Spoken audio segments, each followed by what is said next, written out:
या बातमीचे प्रायोजक आहेत मनोरंजन नगरी, लहान मुलांसाठी फुल एन्जॉय पॉइंट, पत्ता होम मैदान, पासपोर्ट ऑफिस समोर, सोलापूर।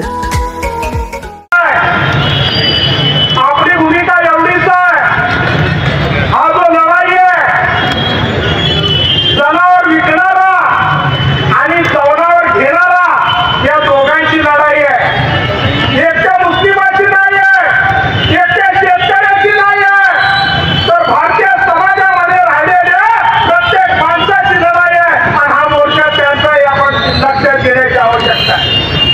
सर्व पक्षाचे लोक, सर्व नेते या मोर्चामध्ये सहभागी झालेले आहेत, आपण बघतोय। मित्रांनो, आपली जी लढाई आहे, जे तथाकथित गोरक्षक आहेत, गायीला पकडतात आणि गायीला पकडून शेतकऱ्याला आणि खाटी समाजाला त्रास देतात, त्यांच्या विरोधात हा लढाई आहे। आम्हाला सांगितलं गेलं की मोर्चा काढू नका म्हणून प्रतित्वाला विरोधी संघटनांनी, गोरक्षक तथाकथित गोरक्षकांनी, बजरंग दलांनी विरोध केला, काढू देऊ नका म्हणून सांगितलं। आम्ही पोलीस अधिकाऱ्यांना सांगितलं, त्यांना भेटून सांगितलं, सर आमची इच्छा आहे त्या गोरक्षकाबरोबर, त्या बजरंग दलाच्या लोकांबरोबर समोरासमोर बैठक करून एकमेकाचा विचार आणि डिबेट झाला पाहिजे, असं आमचं म्हणणं आहे। डिबेट झाला पाहिजे। याच्या पाठीमागचं कोण आहे, याच्या पाठीमागं गोरक्षकांना पाठी घालणारा माणूस कोण आहे, बजरंग दलाच्या बहुजन समाजाच्या तरुणाला वाममार्गाला लावणारा कोण आहे, याचं सुद्धा निदान झालं पाहिजे। हा मोर्चा त्याच्यासाठी सुद्धा लक्षात घेण्याची आवश्यकता आहे। आमचं म्हणणं आहे, आपल्या बरोबर बसा, अरे काय तर कापलीच पाहिजे। आता सांगितलं किरण रिजिजूंनी, मी गोमांस खातो म्हणून, तसंच भाजपचा मुख्यमंत्री म्हणाला मी सुद्धा रोज गाईचं मटण खातो म्हणून। एवढंच नाही, युट्यूब जर तुम्ही सर्च केलं तर अटल बिहारी वाजपेयी सुद्धा अमेरिकेला गेल्यानंतर त्यांना मटण वाढण्यात आलं, ते मटण खाऊ लागले।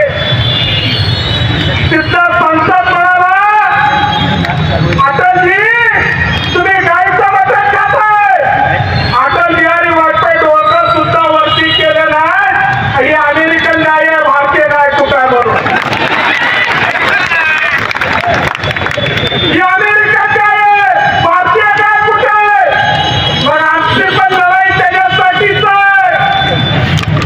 आमची पण देशी गायला कापण्यामध्ये इंटरेस्ट नाही आहे, पण विदेशी गायला आम्हाला कापायला परवानगी मिळाली, याच्यासाठी सुद्धा हा मोर्चा द्यावा। इतनी सी है आरज़ू, या देशाच्या प्रत्येक स्वातंत्र्याच्या लढामध्ये आम्ही माणसं, या देशाच्या तिरंग्याच्या लढाईसाठी हातामध्ये घेऊन स्वतःचा प्राण अर्पण करणारी माणसं, या देशाच्या लोकांच्या स्वातंत्र्यासाठी कायम लढाई करणारी आम्ही माणसं, या देशाचं स्वातंत्र्य आणि संविधान रक्षण करणारी आम्ही माणसं, हे तुम्ही लक्षात घेतलं पाहिजे।